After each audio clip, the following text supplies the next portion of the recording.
Good morning students. आज हम discuss करेंगे प्रोनाउन। स्टूडेंट्स, प्रोनाउन की डेफिनेशन आपने प्रीवियस क्लासेज में बहुत पढ़ी है। Pronoun is a word which is used in place of a noun. Students, यहाँ हमें ये देखना है कि नाउन के रिप्लेसिंग वर्ड आपके प्रोनाउन है। तो पिछले वीडियो लेक्चर में मैंने आपको बताया कि जो सेंटेंस के स्ट्रक्चर में वर्ब का सब्जेक्ट आइदर नाउन और प्रोनाउन, या आपके कंसेप्ट को आपने समझा। तो जो फंक्शन आपके नाउन के हैं वही फंक्शन आपके प्रोनाउन के हैं। यहाँ हमें पर्टिकुलर आपके जो भी काइंड्स ऑफ प्रोनाउन है इनकी डेफिनेशन से काम नहीं होगा। जो भी आपके पर्टिकुलर आप इनके डेफिनेशन के बाद में इसके कंसेप्ट को समझते हैं और कहाँ हमें प्रोनाउन का यूज करना है, वो आपको ज्यादा से ज्यादा इसकी प्रैक्टिस करनी है। हम काइंड्स ऑफ प्रोनाउन के बारे में थोड़ा ब्रशअप करने की कोशिश करते हैं। Student, personal pronoun is used in place of a person और थिंग। पर्सनल प्रोनाउन जब कोई भी पर्सन अपने बारे में, सामने वाले के बारे में या थर्ड पर्सन के बारे में जो भी आपके जानकारी देता है वो हमारे पर्सनल प्रोनाउन होते हैं। वो आपके सब्जेक्टिव और नॉमिनेटिव मैंने बताया, आपके ऑब्जेक्टिव, पॉजेसिव, जो भी आपके केस हो सकते हैं, वहां हमें उसी के अकॉर्डिंग इनका यूज करना है। सब्जेक्ट का एक सेंटेंस का एक स्ट्रक्चर मैंने आपको बताया कि सब्जेक्ट, वर्ब एंड ऑब्जेक्ट। तो ये सब्जेक्टिव केस या नॉमिनेटिव केस जो भी होता है, तो यहाँ हमें सब्जेक्टिव केस ही यूज करना है। यहाँ आपके वर्ब के बाद में आपके ऑब्जेक्टिव केस आता है, तो हमें इसका ऑब्जेक्टिव केस देखना है। किसी भी नाउन के आगे या जैसे आपके पर्टिकुलर सिंगल कोई भी आपका पॉजेसिव आता है, तो वो आपको कंसेप्ट को समझना है कि यहाँ कौन सा आपके प्रोनाउन यूज किया जाएगा। ओके स्टूडेंट्स, इसके बारे में, पर्सनल प्रोनाउन के बारे में आपको मैं यही कहना चाहता हूँ, आप जानते भी हैं, जब कोई भी स्पीकर लिसनर को अपने बारे में जानकारी देता है तो आपके फर्स्ट पर्सन है, और जब स्पीकर लिसनर के बारे में कहता है तो वो आपके सेकंड पर्सन है, और जब आपके स्पीकर किसी थर्ड पर्सन के बारे में जानकारी देता है तो वो आपके थर्ड पर्सन है।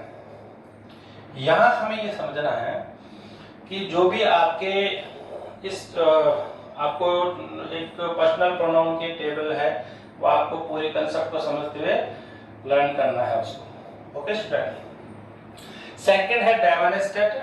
Demonstrative which point out to a noun. एक नाउन को एक पॉइंट आउट करते हैं, यहाँ पे एक संकेत देते हैं, तो वो आपके क्या क्या है यहाँ पे, this, that, this, those. This आपके पास के लिए, दो, दैट आपके पास के लिए, और दीज और दोस, सॉरी, दैट आपके दूर के लिए, और दीज यहाँ पे आपके प्लूरल केस है पास के लिए, और दोज आपके प्लूरल केस है दूर के लिए, ये जानते हैं। Interrogative pronoun, it's a very important pronoun है। It's used to ask question. ऐसा जो भी आपके इंटरोगेटिव जो भी आपके साइन होते हैं वो सारे ही इंटरोगेटिव प्रोनाउन नहीं होते हैं स्टूडेंट, इसके कंसेप्ट को समझना है। इंटरोगेटिव एडजेक्टिव भी होता है, इंटरोगेटिव आपके एडवर्ब भी होते हैं। तो यहाँ हमें ये समझना है कि कौन सा आपके WH वर्ड इंटरोगेटिव आपके प्रोनाउन होगा। ठीक है बेटा। इंडेफिनेट से आप उसके वर्ड से ही पता लग रहा है कि do stand for some person और thing but we don't know for whom. कोई भी आपके एक काम कर रहा है, काम तो हो रहा है, किसी न किसी आपके सब्जेक्ट की जगह जो भी एक्शन हो रहा है उसका डूअर तो है वो, लेकिन आपको पता नहीं है कि वो कौन है। जैसे आपने कहा someone is knocking the door, अब आपको एक्चुअली पता नहीं है कि कौन है। एक मैं उसकी रिप्लेस में बोलता हूँ कि Ram is knocking the door, he is knocking the door and someone is knocking the door. तो ऐसे कंसेप्ट है जैसे ऑल, नॉन, आपके समवन, नथिंग, एनीवन। तो दीज आर आपके इंडेफिनिट प्रोनाउन है। रिलेटिव प्रोनाउन ये भी एक इंपॉर्टेंट पार्ट होता है। रिलेटिव प्रोनाउन आपने देखा who, whom, which, where, sorry, तो ये क्या है आपके वेयर अलग है। तो हु, हुम, जो आपके हु, ये क्या करते हैं कि एक क्लॉज को दूसरे क्लॉज से, एक सेंटेंस को दूसरे सेंटेंस से ये एक प्रकार से रिलेट करते हैं, उनको कनेक्ट करते हैं। तो ये वहां पे कंजंक्शन का भी यूज करते हैं। यहाँ आपको समझना है रिलेटिव में, show the relation to a noun and modify the same noun. एक नाउन, एक ग्रुप ऑफ आपके वर्ड्स है, उसको एक नाउन्स के साथ में आपको रिलेट करते हैं। ओके स्टूडेंट, आपके 6 नंबर पे डिस्ट्रीब्यूटिव है, तो it refers to individual element in a group of or a pair. यहाँ पे हमें समझना है कि डिस्ट्रीब्यूटिव में क्या होता है कि ये एक बांटने का काम करता है, एक ग्रुप में से किसी की पर्टिकुलर एक पत्ते के बारे में जो डिटेल नॉलेज देते हैं, तो वो आपके डिस्ट्रीब्यूटिव आपके प्रोनाउन है। रिफ्लेक्सिव प्रोनाउन, इसका हिंदी मीन है निजवाचक, अपने खुद के बारे में। तो it expresses that subjects action affect the subject itself, यानी कि इसका जो इफेक्ट है वो सब्जेक्ट के ऊपर ही एक रिफ्लेक्ट होता है, एक रिफ्लेक्शन होता है, तो उसको हम रिफ्लेक्सिव प्रोनाउन कहते हैं।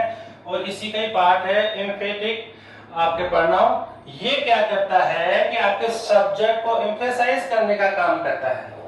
इसका इतना इंपॉर्टेंट रोल नहीं है, लेकिन सब्जेक्ट को ज्यादा जोरदार बनाने के लिए, पावरफुल बनाने के लिए वो उसको एम्फेसाइज करता है। और यहाँ पे it's use in nominative case, और ये हमेशा सब्जेक्टिव केस में ही यूज किया जाता है। अब हम पर्सनल प्रोनाउन इनको एक एक करके पढ़ते हैं स्टूडेंट।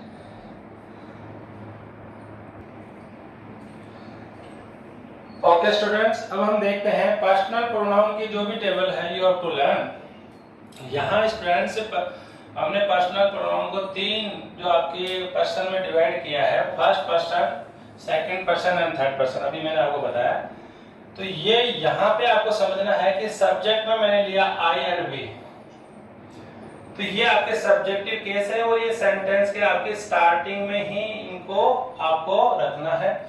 ये मी और अस, आई का मी यहाँ पे आपके ऑब्जेक्ट है, वी का अस यहाँ ऑब्जेक्ट है। तो जहां ये ऑब्जेक्टिव केस में यूज आएंगे वहीं पे आपको इसका देखना है। पॉजेसिव एडजेक्टिव और पॉजेसिव प्रोनाउन। हाँ स्टूडेंट, पॉजेसिव एडजेक्टिव भी होते हैं, इसके बारे में अभी हम देखेंगे। ये आपके रिफ्लेक्सिव है, तो ये फर्स्ट पर्सन की जो भी आपकी टेबल है, कौन सा आपके रिफ्लेक्सिव है, पॉजेसिव है, ऑब्जेक्टिव है, और आपके सब्जेक्टिव और नॉमिनेटिव है।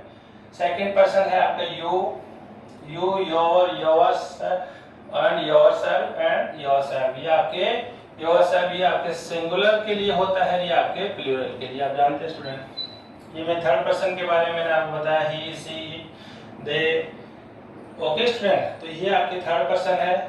आपके थर्ड पर्सन का ये आपके ऑब्जेक्टिव है, ये आपके पॉजेसिव है, वो सॉरी आपके पॉजेसिव केस है, आइदर पॉजेसिव एडजेक्टिव और पॉजेसिव प्रोनाउन। ये यहाँ पे आपके पॉजेसिव प्रोनाउन है, ये आपके रिफ्लेक्सिव है। तो आपके इसके कंसेप्ट को अच्छी तरह से लर्न करना है। एक ही बात का ध्यान देना है कि सेंटेंस में जो आपका केस है उसी को ही आपको यूज करना है, उसके कंसेप्ट को समझना है। यहाँ पे किसके बारे में बताया जा रहा है, इसका ये ऑब्जेक्टिव केस है, या इसका रिफ्लेक्सिव है, या इसका पॉजेसिव है। Okay student,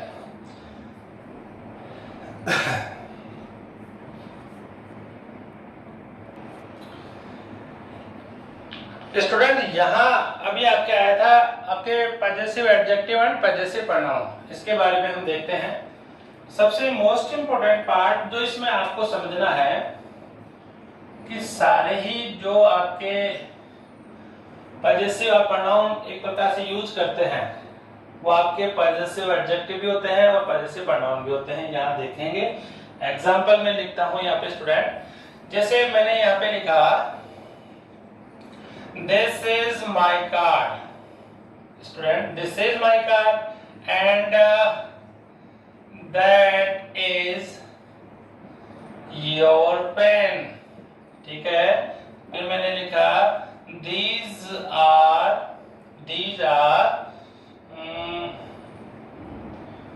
our books। ठीक है,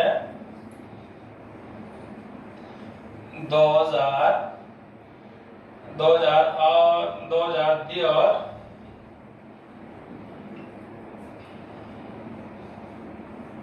बाइसेक्टर्स। ठीक है स्टूडेंट, ठीक। अब मैं एक कंसेप्ट और यहाँ पे लिखना चाहूंगा कि सबसे मोस्ट इंपोर्टेंट पार्ट है, यहाँ पे आपको समझना है।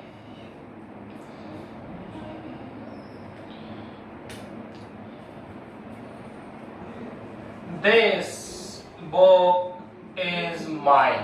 This book is mine. And that pen is yours.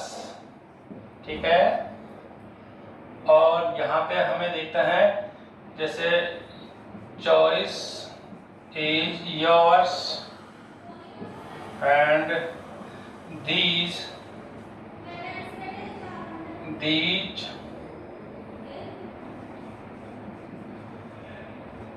class are his and those fields are hers। ठीक है बेटा, यहां हमें ये समझना है, पहले इन सेंटेंस को आप ध्यान से देखना है स्टूडेंट। यहाँ पे यूज हुआ है माई, योर, आवर, देयर। यहां आपको समझना है कि नाउन आपके कोई भी सेंटेंस में आता है और उसको डिस्क्राइब करने के लिए जो वर्ड आता है वो आपके एडजेक्टिव होता है। ये आपके एडजेक्टिव लेक्चर में हम पढ़ेंगे भी। नाउन को जो भी डिस्क्राइब या मॉडिफाई करता है वो, यानी कि जो नाउन और प्रोनाउन को जो सजाता है, जो उसको डेकोरेट करता है, वो हमारे एडजेक्टिव है। अब यहाँ पे कार क्या है, एक नाउन है। कार यहाँ पे नाउन है। अब नाउन के बारे में पोजीशन माई शो कर रहा है। माई यहाँ पे इस कार का पोजीशन शो कर रहा है, पॉजिटिव तो है, लेकिन ये माई यहाँ पे आपके को क्या हो जाएगा, आपके positive adjective. Positive adjective. Okay student, यहाँ पे आपके पेन क्या है, नाउन है, और ये योर क्या आ रहा है यहाँ पे, पॉजिटिव एडजेक्टिव। बुक्स क्या है यहाँ पे आपके प्लूरल केस में है क्योंकि दीज आ रहा है, और ये यहाँ पे बुक्स की जगह आपके इसको आगे जो आ रहा है आवर, ये यहाँ पे आपके पॉजिटिव एडजेक्टिव है। बाइसेकल्स क्या है यहाँ पे स्टूडेंट, बाइसेकल्स है हमारे यहाँ पे आपके नाउन है, और इसके आगे ये आपके पॉजिटिव एडजेक्टिव है। सेकंड एग्जांपल देखते हैं, यहाँ पे देखते हैं दिस बुक इज माइन। ठीक है स्टूडेंट, अब यहाँ पे क्या है कि जैसे ये माइन यहाँ पे अकेला आ गया, क्योंकि सब इस सेंटेंस का स्ट्रक्चर हम जानते हैं, सब्जेक्ट, वर्ब एंड आपके ऑब्जेक्ट है। अब ये जो आपके नाउन एन या पी होगा, एन और पी होगा, तो ये इसके अकॉर्डिंग यदि हम देखते हैं तो आपके जैसे ये यहाँ पे अटैच है, लेकिन ये माइन यहाँ पे अकेला है, तो इसको मैं यहाँ पे लिखूंगा, क्या लिखूंगा स्टूडेंट, इसको यहाँ पे मुझे इसको लिखना है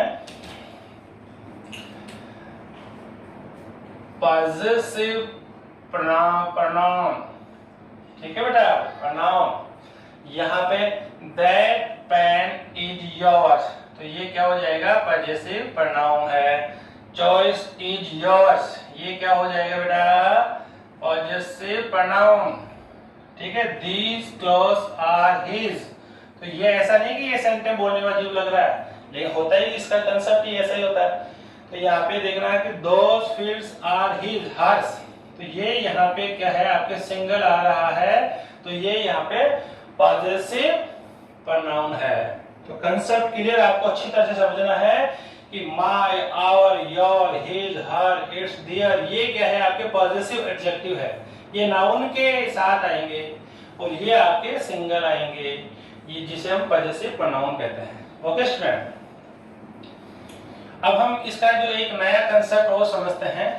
नेक्स्ट जो आपके आ रहा है वो है आपके डेमोन्स्ट्रेटिव। स्टूडेंट, डेमोन्स्ट्रेटिव यानी कि हम क्या है कि पॉइंट आउट करते हैं किसी भी नाउन को पॉइंट आउट करने के लिए। तो मैंने यहाँ पे लिखा डेमोन्स्ट्रेटिव। डेमोन्स्ट्रेटिव वर्ड, मैंने एक वर्ड लिखा, मैं यहाँ इसको कैटेगराइज कर देता हूँ कि डेमोन्स्ट्रेटिव आपके प्रोनाउन एन एडजेक्टिव। स्टूडेंट यहाँ आपको ये नहीं समझना है कि हम तो यहाँ पे एडजेक्टिव थोड़ी पढ़ रहे हैं। अरे भाई इन दोनों में डिफरेंस आपको पता लगेगा ना, तभी तो आपको पता लगेगा सेंटेंस में कि भी ये आपके डेमोन्स्ट्रेटिव एडजेक्टिव है या प्रोनाउन है। अब इसी कंसेप्ट को यहाँ पे मैं इसको ओमिट कर देता हूँ, हटा देता हूँ।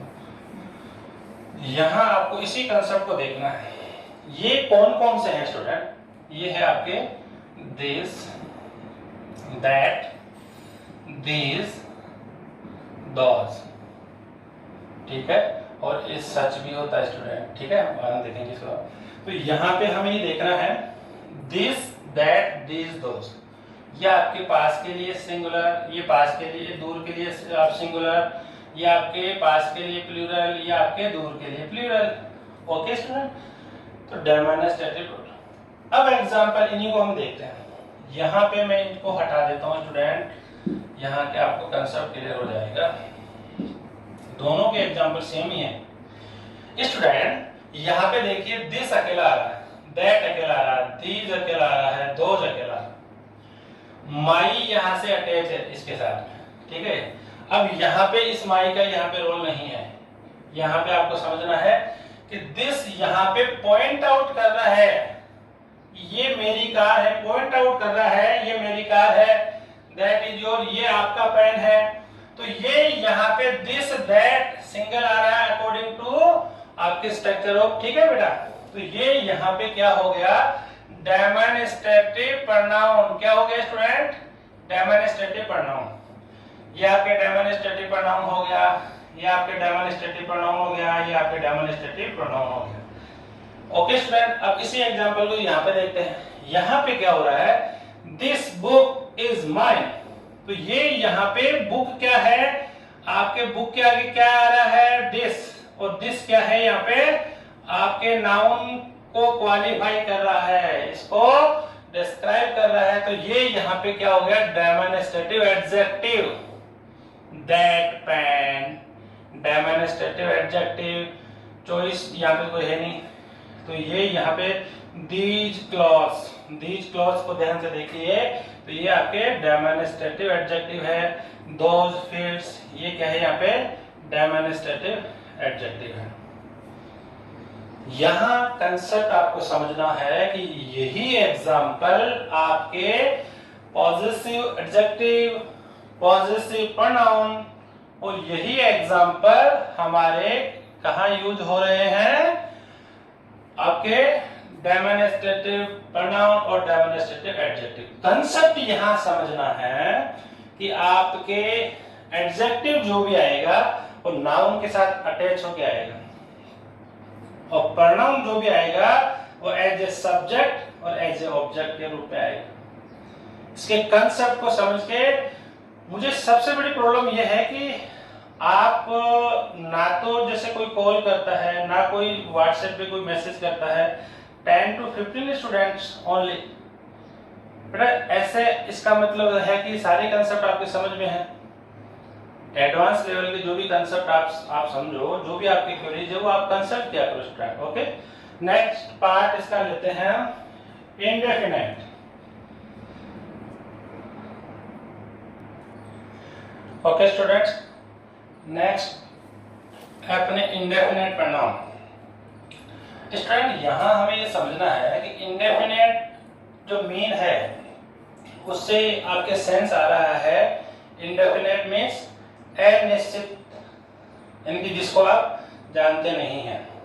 ये इसकी डेफिनेशन हमने देखी, ये क्या जनरल वे में एक रेफर करते हैं पर्टिकुलर, लेकिन ये अगर हम इसको डिटेल से देखते हैं तो जैसे कौन है उसके बारे में हमें एक पर्टिकुलर नॉलेज नहीं होता है। यहाँ हमें ये समझना है।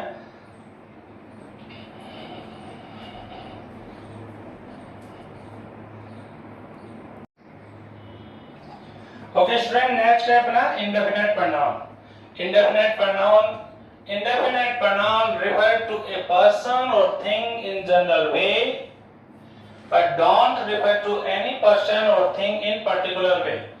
सबसे मोस्ट इंपोर्टेंट पार्ट जो यहाँ आपको समझना है वो ये है कि ये हमारे लिए अनिश्चित है, हमें ये तो पता है एक्शन हो रहा है, लेकिन एक्शन कौन कर रहा है इसके बारे में हमें नॉलेज नहीं रहता है। तो स्टूडेंट यहाँ हमें समझना है कि ये कौन कौन से हैं और इनका सेंटेंस में क्या यूज है।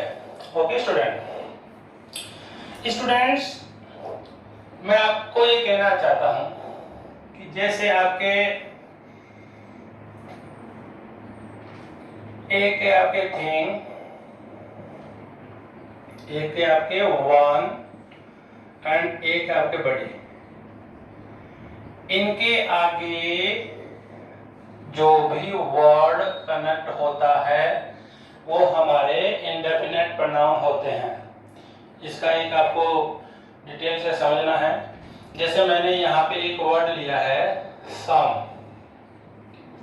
अब सम से आपसे कनेक्ट हो जाएगा समथिंग, समथिंग, समवन और समबडी। ठीक है स्टूडेंट, बड़ी हम जानते हैं कि आपके लिविंग के लिए है। ऐसा ही मैंने यहाँ पे लिया एनी, यहाँ मैंने लिया नो, यहाँ मैंने लिया एवरी। ठीक है बेटा, तो ये आपके हो जाएगा एनीथिंग और एनीवन और एनीबडी। ओके, यहाँ पे नो थिंग, नथिंग और नो वन, नो वन और आपके नोबडी। ऐसा ही आपके सेम से आपकी एवरी का है। स्टूडेंट सबसे इंपॉर्टेंट यहाँ पे देखना है कि ये हमेशा आपके सिंगुलर वर्ब लेते हैं। ये आपको देखना है सिंगुलर वर्ब। ठीक है, ये सिंगुलर वर्ब के पहले हमें ये समझना है कि सिंगुलर वर्ब तो लेते हैं, लेकिन ये क्या होगा, हमेशा सब्जेक्ट और ऑब्जेक्ट बन सकते हैं। ये सब्जेक्ट और ऑब्जेक्ट बन सकते हैं। और ये सेकंड यहाँ पे हमें समझना है, फर्स्ट कंसेप्ट और सेकंड कंसेप्ट। फर्स्ट कंसेप्ट तो ये है कि ये आपके सेंटेंस के सब्जेक्ट और ऑब्जेक्ट बन सकते हैं और ये सिंगुलर वर्ब लेते हैं। ओके स्टूडेंट, इसको आपको स्क्रीनशॉट ले सकते हैं और इसको पूरा का पूरा आपको कंसेप्ट को समझना है।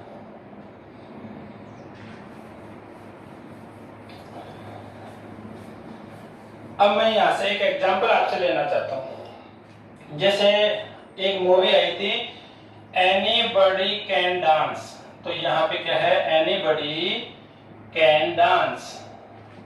ठीक है बेटा, तो एनीबडी क्या है, यहाँ पे इंडेफिनेट प्रोनाउन है। ओके, आप बोलते हो नथिंग, नथिंग इज इम्पॉसिबल, बोलते हो ना, नथिंग इज इम्पॉसिबल। तो यहाँ पे नथिंग क्या है, आपके आईपी है। ठीक है, तो ऐसा है। अब हम बहुत सारे सेंटेंस ऐसे बोलते हैं कि all are coming in the party. ठीक है, ऑल यहाँ पे क्या है, none was there, none was there. ठीक है, ऐसा ही जैसे आपके उसमें कंसेप्ट में जैसे ईदर, ईदर है, नीदर है, आपके बोथ है, आप बोथ का भी यूज कर सकते हैं यहाँ पे। ठीक है, बोथ है तो इसका जैसे आपने यहाँ पे लिखा both are sitting there, both are sitting there. यहाँ हमें देखना है नथिंग, ऑल, नन, बोथ। ये क्या है, हमारे एक एक्शन तो हो रहा है, लेकिन यहाँ पे आपके कौन, बोथ कौन है, नन क्या है, यहाँ पे ऑल क्या है, नथिंग क्या है, दीज आर इंडेफिनेट प्रोनाउन है। ओके स्टूडेंट, अब हमें इसके कंसेप्ट को समझना है कि आपको इसको कहाँ सिंगुलर कहाँ प्लूरल यूज करना है। स्टूडेंट यहाँ मैं आपको ये बताना चाहता हूँ कि कौन कौन से हैं। पहले तो आपने लिखा ऑल, बोथ, और एक आपने लिखा ईदर, और एक आपने लिखा नीदर, एंड इधर नीदर है आपके नन, सम और एनी। ठीक है, और भी बहुत सारे। जो मैंने पहले आपको टेबल बताई वो बड़ी है, समथिंग है, ये सारे तो हैं। यहाँ हमें समझना है कि आपके ये जो इधर है ये आपके दो में से एक, ये आपके अल्टरनेटिव है दो में से एक, और ये दोनों में से एक भी नहीं। तो इनको हम कैसे पहचाने? तो पहले मैं आपको ये कहना चाहूंगा, जैसे ऑल आपने लिखा, अब ऑल क्या है आपके मैनी आउट मैनी, ठीक है बेटा, मैनी आउट मैनी, यानी कि जो भी जितने भी हैं वो पूरे के पूरे हैं। तो ठीक है, ये तो ये आपके कौन सी फॉर्म लेंगे? प्लूरल वर्ब, ठीक है। फिर सेकंड मैंने लिखा है यहाँ पे बोथ। अब बोथ क्या है? दो है, तो आपके जो भी आपके मैनी है, सॉरी टू आउट टू का मतलब, तो ये भी आपके प्लूरल वर्ब लेते हैं। अब यहाँ हमें समझना है ईदर का मैंने आपको बताया कि ईदर आपके वन आउट, जैसे टू आउट ऑफ वन, तो ये यहाँ पे अब दो में से एक है तो इसमें ये सिंगुलर होगा बेटा, सिंगुलर वर्ब। अब आपके नीदर लिखा, नीदर में क्या है आपके जीरो आउट, यानी कि टू आउट जीरो, यानी कि दो में से एक भी नहीं, तो ये भी आपके सिंगुलर लेगा, ठीक है बेटा। अब यहाँ पे आपने लिखा है एनी क्या है? वन के, मैनी आउट ऑफ आपके वन, तो ये भी आपके सिंगुलर लेगा, सिंगुलर वर्ब, ठीक है। अभी यहाँ पे हमारे नन है, none it's a very most important part है। तो यहाँ पे लिखा ना जीरो आउट ऑफ मैनी, बहुत सारे हैं। जैसे मान लीजिए एग्जांपल के लिए, तो ये सिंगुलर और प्लूरल दोनों ही लेता है, इसको हम डिटेल से देखेंगे, सिंगुलर और प्लूरल, ठीक है, इसको डिटेल से देखेंगे। यहाँ पे ये क्या है आपके, इसका कंसेप्ट आपको समझना है कि जैसे मान लो कि ऑल, आप पूरे में से पूरे ही जो भी स्टूडेंट जैसे है तो उसके लिए हमें प्लूरल का लेना है। दो आपके आ गया, दो out of two out of two है तो उसमें आपके बोथ का है, इधर और नीदर, ये इंपॉर्टेंट है आपके लिए, ठीक है। तो यहाँ पे हमें ये समझना है कि जहां कहीं भी हमें इनका यूज करते हैं तो इन जो आने वाली वर्ब है उसके ऊपर भी हमें विशेष रूप से ध्यान देना है। These are indefinite pronoun, okay student. अब इसके एग्जांपल्स जो अभी मैंने आपको बताए हैं उसके अकॉर्डिंग आपको जो भी जितने भी एग्जांपल्स हैं आपको एटलीस्ट 50 सेंटेंस आपको बनाना है इनसे related, okay student. Next part है इसका आपके distributive, okay student. Next part है अपना डिस्ट्रीब्यूटिव प्रोनाउन है। डिस्ट्रीब्यूटिव प्रोनाउन का मीन ये है कि ये डिस्ट्रीब्यूट करते हैं। ये आपके कौन कौन से हैं इनको ध्यान से देखना, ईच है, इधर है और नीदर है।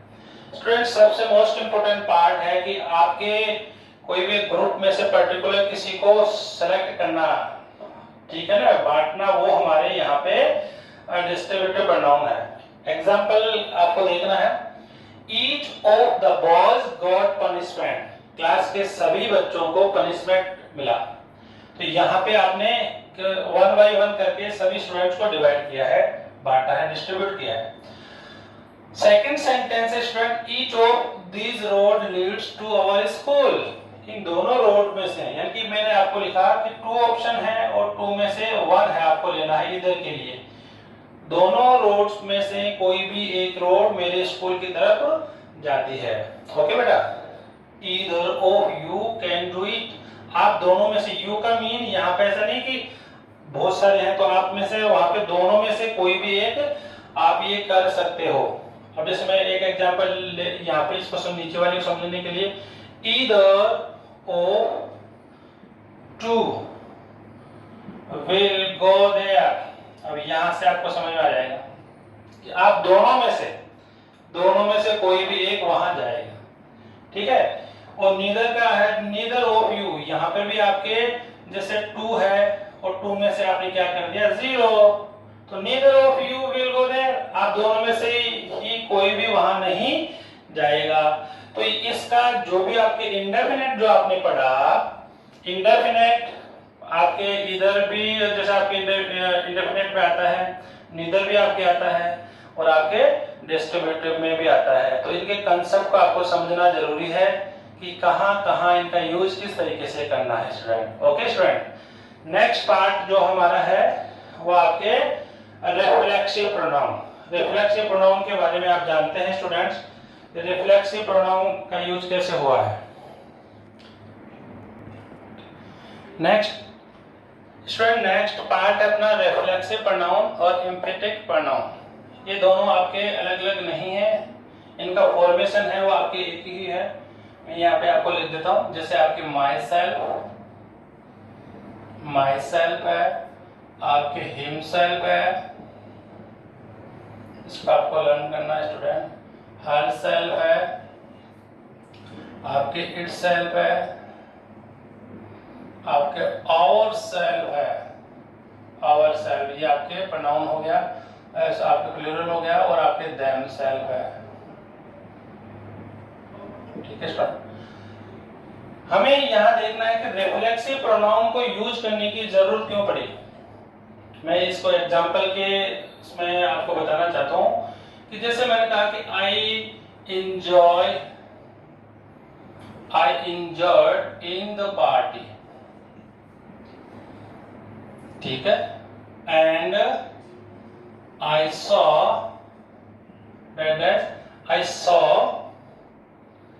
in the mirror, स्टूडेंट यहाँ हमें ये देखना है कि रिफ्लेक्सिव प्रोनाउन के यूज। अब जैसे आपने आई एंजॉयड, तो एंजॉयड से आपने क्वेश्चन पुट अप किया व्हाट इन द पार्टी, तो वो वहां पे आपके एडवर्ब है, क्या है वहां पे एडवर्ब ऑफ प्लेस है, एडवर्ब ऑफ प्लेस है। यहाँ आपको समझना है कि जो भी आपके ट्रांजिटिव वर्ब है ये सभी के साथ यूज नहीं होता। स्पेशल केसेज में आपको दूंगा, जो भी आपके ट्रांजिटिव वर्ब है और वहां पे अगर ऑब्जेक्ट नहीं हो तो उसमें ये जो रिफ्लेक्सिव प्रोनाउन है ये एज ए ऑब्जेक्ट का रोल प्ले करते हैं। अब आपने यहाँ पूछा तो व्हाट एंड, अब इसमें यहाँ पे कोई नहीं है तो यहाँ आपने लगाया माई सेल्फ, यहाँ आपने लगाया माई सेल्फ, तो माई सेल्फ क्या है यहाँ पे आपके रिफ्लेक्सिव प्रोनाउन है। अब आई सो, तो आपने व्हाट क्या देखा, तो मैंने लिखा है यहाँ पे I saw you in the mirror, yes ये बिल्कुल सेंटेंस सही है। मैंने आपको मिरर में देखा, मैंने उसको मिरर में देखा, मैंने, ठीक है, जो भी आपने हिम हर मिरर में देखा है। तो ये यहाँ पे ऑब्जेक्टिव केस ऑलरेडी आ रहा है, ऑब्जेक्ट ऑलरेडी आ रहा है, तो हमें किसी भी रिफ्लेक्सिव की जरूरत नहीं है। लेकिन यहाँ पे अगर आपके कोई नहीं है तब आपके आई इसमें क्या आ जाएगा, माई सेल्फ, मैंने अपने आप को मिरर में देखा। जैसे मान लो आपने कहा ही हर्ड, अब आपके यदि ऑब्जेक्ट आ रहा है और ऑब्जेक्ट नहीं है तो यहाँ पे क्या होगा, ही का हिमसेल्फ, ही हर्ड हिमसेल्फ। तो ये यहाँ पे माई सेल्फ और आपके ये माई सेल्फ और ये हिमसेल्फ आपके किसका रोल प्ले कर रहे हैं, एज ए ऑब्जेक्ट। यहां हमें कंसेप्ट समझ में आना जरूरी है कि आपके रिफ्लेक्सिव प्रोनाउन जो भी आपके ट्रांजिटिव वर्ब है, स्पेशल वर्ब है, उनके साथ ही यूज किए जाते हैं और ये वहां पे आपके एज ए ऑब्जेक्ट के रूप में फंक्शन करते हैं स्टूडेंट्स, ठीक है। और इनका जो पर्टिकुलर जो प्लेस होता है, इनका जो प्लेस होता है वो आपके सब्जेक्ट वर्ब के बाद होता है। यहाँ पे मैंने लिख दिया रिफ्लेक्सिव, ठीक है बेटा। तो यहाँ पे आपके ही क्या है, सब्जेक्ट है, हार्ट क्या है, यहाँ पे वर्ब है और उसके बाद में आपके रिफ्लेक्सिव प्रोनाउन का यूज हुआ है। एज ए ऑब्जेक्ट का रोल प्ले करते हैं, एज ए ऑब्जेक्ट, ठीक है। फर्स्ट नंबर पे इनका कहाँ पे इसका जो प्लेस है, सेकंड नंबर पे इनका क्या फंक्शन होता है, एज ए ऑब्जेक्ट में, ठीक है स्टूडेंट। अब हम देखते हैं एम्फेटिक प्रोनाउन के बारे में। स्टूडेंट ये क्या करते हैं, एज ए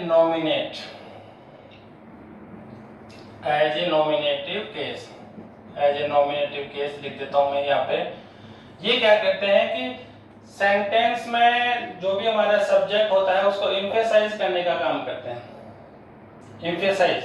और अगर इनको सेंटेंस से हटा भी दिया जाता है तो सेंटेंस में कि आपके जो भी मीनिंगफुल स्टेटमेंट आता है उसमें कोई भी आपके त्रुटि नहीं होती है। यहां आपको समझना है इनका फंक्शन क्या होता है। सब्जेक्ट के बाद में आपके एम्फेटिक प्रोनाउन आ सकता है, फर्स्ट केस। सेकंड आपको समझना है यहाँ पे कि सब्जेक्ट, वर्ब, ऑब्जेक्ट और फिर आपके एम्फेटिक प्रोनाउन आ सकता है। ठीक है, यहां हमें एग्जाम्पल इनका देखना है।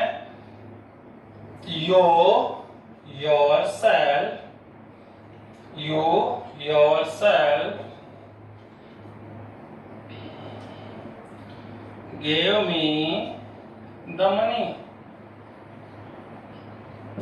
अब यहां पे क्या है कि आप खुद ने ही मुझे वो मनी दी है। यहां हमें ये समझना है स्टूडेंट कि अगर मैं इस योरसेल्फ को हटा देता हूं तो सेंटेंस में कुछ मीनिंग में कुछ फर्क पड़ा क्या। You gave me the money, sentence हमारा बिल्कुल क्लियर हो रहा है।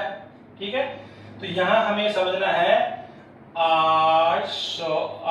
myself, इसको देखना बेटा। I myself saw you do this।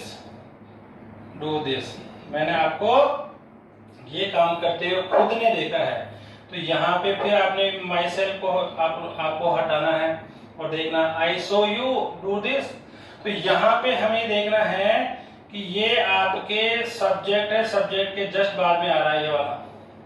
ठीक है इनका, और इनको हटाने पर भी इनका कोई भी इसके ऊपर फर्क, सेंटेंस के मीनिंगफुल स्टेटमेंट में कोई भी फर्क नहीं पड़ता है। अब ये कंसेप्ट आपको देखना है। आपने कहा I do my work myself, I do। अब ये यहाँ पे I क्या है, सब्जेक्ट है, do यहाँ पे वर्ब है, my work यहाँ पे ऑब्जेक्ट है और उसके जस्ट बाद में आ रहा है तो ये आपके एम्फेटिक प्रोनाउन है। तो ये आपके टू कंसेप्ट आपको ध्यान में देना है। सबसे मोस्ट इंपोर्टेंट पार्ट ये है कि एक तो सब्जेक्ट को एम्फेसाइज करने का काम करते हैं एम्फेटिक प्रोनाउन जो भी है। सेकंड क्या होता है कि ये सब्जेक्ट के जस्ट बाद में आते हैं और एक है आपके ऑब्जेक्ट के बाद में आते हैं। जिस किसी भी सेंटेंस में आपके इंट्रांजिटिव वर्ब है तो इनमें आपके इनका यूज नहीं किया जाता है। तो इसके रिफ्लेक्सिव और एम्फेटिक प्रोनाउन को दोनों को एक साथ पढ़ना है कि इनके क्या क्या फंक्शन है, किस तरीके से इनका यूज किया जाता है। और इसके भी आपको स्टूडेंट्स जो भी आपकी ग्रामर बुक है ना, तो उसमें से आपको एटलीस्ट 30 एग्जाम्पल सोल्व करना है स्टूडेंट। और वहां पे उसमें आपको एग्जाम्पल लिया, एक्सरसाइज आपके एक्सरसाइज में से आपको क्या करना है कि ये सेंटेंस आपके रिफ्लेक्सिव का है, ये आपके एम्फेटिक का है। तो ये आप जब उसमें क्लियर करोगे तो आपके कंसेप्ट क्लियर होंगे और इससे रिलेटेड जो भी आपकी क्वेरीज है आपको मेरे से कंसेप्ट जरूर करना है। Okay student, thank you.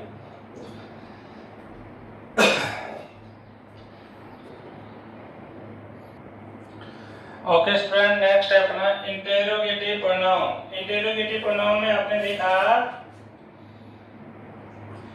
Interrogative pronoun में आपने देखा कि आस्क क्वेश्चन, प्रोनाउन आस्क ये क्या काम करते हैं, आस्किंग क्वेश्चन। ठीक है बेटा। अब ये आपको यहाँ पे इंटेरोगेटिव प्रोनाउन के पहले आपको कंसेप्ट को समझना जरूरी है कि जो भी हमारे WH वर्ड है वो सारे ही इंटेरोगेटिव प्रोनाउन नहीं होते हैं। इंटेरोगेटिव प्रोनाउन के लिए हमें ये समझना है कि यदि हमें कोई भी आपके क्वेश्चन वर्ड है, WH जो वर्ड आप कहते हैं, वो उसका आंसर यदि नाउन है, उसका आंसर यदि नाउन है तो वो हमारे, तो फर्स्ट कंसेप्ट आपको समझना है आंसर इज नाउन। ये आपको समझना है, आंसर इज नाउन। फिर वो हमारे क्या हो जाता है, वो हमारे आईपी इंटेरोगेटिव प्रोनाउन हो जाता है। अब यहाँ इसको समझना है, इसके कंसेप्ट को पहले आपको समझना है कि मैंने यहाँ पे लिखा whose book is this। अब स्टूडेंट यहाँ पे ये है कि whose book is this, तो ये यहाँ पे इसमें ये whose क्या है, बुक के साथ अटैच होके आ रहा है। तो ये यहाँ पे जो whose है वो हमारे आई यानी कि इंटेरोगेटिव एडजेक्टिव है। सेकंड कंसेप्ट देते हैं इसका, when will you go there, ठीक है, when will you go there। अब यहाँ पे इसका जो भी आंसर है वो आपकी क्या क्या आ सकता है, जैसे ऑन संडे या ऑन मंडे आ गया, आपका ऑन मंडे आ गया, या आ गया एट 7 o'clock आ गया, ठीक है, जो भी आपने टाइम आ गया। तो यहाँ पे ये आपके ऑन लगा हुआ आएगा या आपके क्लॉक टाइम एट लगा हुआ आएगा। तो मंडे जो है वो नाउन है लेकिन इसके पहले प्रीपोजिशन आ रहा है, तो ये हमारे यहाँ पे क्या हो रहा है, इंटेरोगेटिव एडजेक्टिव एडवर्ब। क्या है स्टूडेंट, इंटेरोगेटिव एडवर्ब। ये मैं क्यों बता रहा हूँ आपको, ये आप कंफ्यूज नहीं हो कि जैसे आपके जो इंटेरोगेटिव प्रोनाउन होते हैं वैसे इंटेरोगेटिव आपके एडजेक्टिव भी होते हैं, इंटेरोगेटिव आपके एडवर्ब भी होते हैं। तो वहां आपको एक्चुअल जो भी मीन निकल के आए वही आपको देखना है। ओके स्टूडेंट, अब यहां मैं आपसे who is standing there, who is standing there, तो इसका जो भी आंसर आएगा वो हमारे एक नाउन में आएगा। तो हु यहाँ पे क्या है, आपके इंटेरोगेटिव आपके प्रोनाउन है, ठीक है। और फिर मैंने पूछा what is your name, what is your name, तो इसमें भी आपके व्हाट क्या आ रहा है, आपके इंटेरोगेटिव प्रोनाउन है। अब फिर मैंने एक लिखा whose is this book, अभी मैंने चेंज कर दिया इसको, whose is this book, तो ये यहाँ पे क्या आ रहा है, whose, ये यहाँ पे इंटेरोगेटिव प्रोनाउन है, ठीक है स्टूडेंट। तो यहाँ हमें देख, और फिर वैसे भी कंसेप्ट में सिंगल आ रहे हैं, अगर अटैच होके आ रहे हैं तो वो आपके इंटेरोगेटिव एडजेक्टिव है। तो ये आपके यहाँ पे हु है, व्हाट है, हुज है, whom है, ठीक है। जैसे आपने लिखा whom did you give my book, ठीक है, तो इसका आंसर ही मैंने नाम को दिया है, तो ये यहाँ पे आपके ऑब्जेक्टिव केस में आएगा। लेकिन ये whom यहाँ पे क्या है, इंटेरोगेटिव प्रोनाउन है। तो ये कौन कौन से हैं आपके, who, whom, whose, ये आपके पर्टिकुलर पर्सन के लिए हैं, और which which, ठीक है। और ये यहाँ पे पर्टिकुलर हमारे इंटेरोगेटिव आपके प्रोनाउन है। इनका ज्यादा से ज्यादा आपको कंसेप्ट क्लियर करना है कि हमारे, मैं अब यहाँ पे लिखता हूँ आपके इंटेरोगेटिव प्रोनाउन है, इंटेरोगेटिव आपके एडजेक्टिव है, इंटेरोगेटिव एडजेक्टिव है, इंट्रोगेटिव आपके एडवर्ब है। इनके कंसेप्ट का आपको समझ, अभी मैंने एक एग्जांपल आपको बताया था उसके पहले है ना, वो आपको देखना है। यानी कि आपके नाउन के बाद में कोई भी WH साथ आ रहा है, ठीक है, तब तो आपको भी मैंने बताया कि whose bag is this, तो उसमें क्या होता है, क्वेश्चन वर्ड जो आता है ना, क्वेश्चन वर्ड के बाद में एडजेक्टिव आ रहा है, क्वेश्चन वर्ड के बाद में अगर एडजेक्टिव आ रहा है तो वो हमारे इंट्रोगेटिव एडजेक्टिव होगा, ये ध्यान देना बस, ठीक है। और यदि हमें जैसे अगर आंसर और आपके क्वेश्चन वर्ड, जैसे आपके क्वेश्चन वर्ड आ रहा है, क्वेश्चन वर्ड, और आपके सॉरी यहाँ पे आपको नाउन लिखना बेटा, क्वेश्चन वर्ड के बाद में नाउन है, ठीक है, क्वेश्चन, और यहाँ पे वर्ड के बाद में आपके नाउन नहीं है, नाउन इज नॉट, ठीक है। तो फिर आपको क्या करना है, तो वो आपके क्या होगा, इंटेरोगेटिव प्रोनाउन, इंटेरोगेटिव प्रोनाउन, क्योंकि उसका आंसर किस में आएगा, आंसर जो होगा वो आपके नाउन होगा, आंसर आपके नाउन होगा। तो ये आपके कुछ कंसेप्ट है, तो उसको भी आपको ध्यान से देखना है कि आपके क्वेश्चन वर्ड के साथ में नाउन है तो आपके इंटेरोगेटिव एडजेक्टिव होगा, और क्वेश्चन वर्ड के साथ में नाउन है नहीं है, ठीक है, और उसका आंसर यदि आपके नाउन से आ रहा है तो आपके इंटेरोगेटिव प्रोनाउन होगा। ये आपको ध्यान से देखना है स्टूडेंट। ओके स्टूडेंट, आपकी सबसे बड़ी प्रॉब्लम जो चल रही है वो आप अभी भी क्वेश्चन पुट अप नहीं कर रहे हैं। स्टूडेंट, ये जो प्रोनाउन जो वीडियो है ये मैंने कुछ सेलेक्टिव जो कंसेप्ट है उन्हीं को देखा है। ये बहुत लेंथी वीडियो है, ठीक है, तो इसका जो सेकंड एडवांस पार्ट आएगा और वो पार्ट मैंने छोड़ने की कोशिश की है जो आप ऑलरेडी पढ़ चुके हैं। जैसे पर्सनल प्रोनाउन के का जो भी कंसेप्ट है वो आपको खुद को देखना है कि कहाँ पे ही आएगा, कहाँ पे इट आएगा, कहाँ पे वे आएगा, कहाँ पे हिम आएगा। ये कंसेप्ट आपको खुद को क्लियर करना है।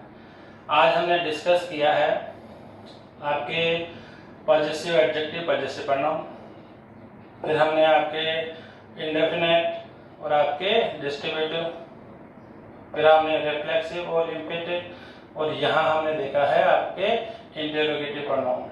इंटेरोगेटिव प्रोनाउन है, इंडेफिनेट है, रिफ्लेक्सिव है, तो इनके जो कंसेप्ट जो आपके लिए ये एक नया टॉपिक था। डेफिनेशन आप जरूर जानते होंगे, लेकिन इनकी जो पर्टिकुलर जो एप्लीकेशंस थी, अभी स्टार्टिंग का जो एक एडवांस नॉलेज है वो आपको ये पता होना चाहिए। नेक्स्ट वीडियो में मैं इससे रिलेटेड जो भी कंसेप्ट है उसके ऊपर डिस्कस करूंगा। आप ज़्यादा से ज़्यादा इसकी प्रैक्टिस करें, और इस वीडियो को आप सब्सक्राइब भी उसमें करना जरूरी है कि आपको एडवांस लेवल की जो भी वीडियो हैं तो वो आपको ऑटोमेटिक आपको अपडेट होते रहेंगे। थैंक यू बेटा।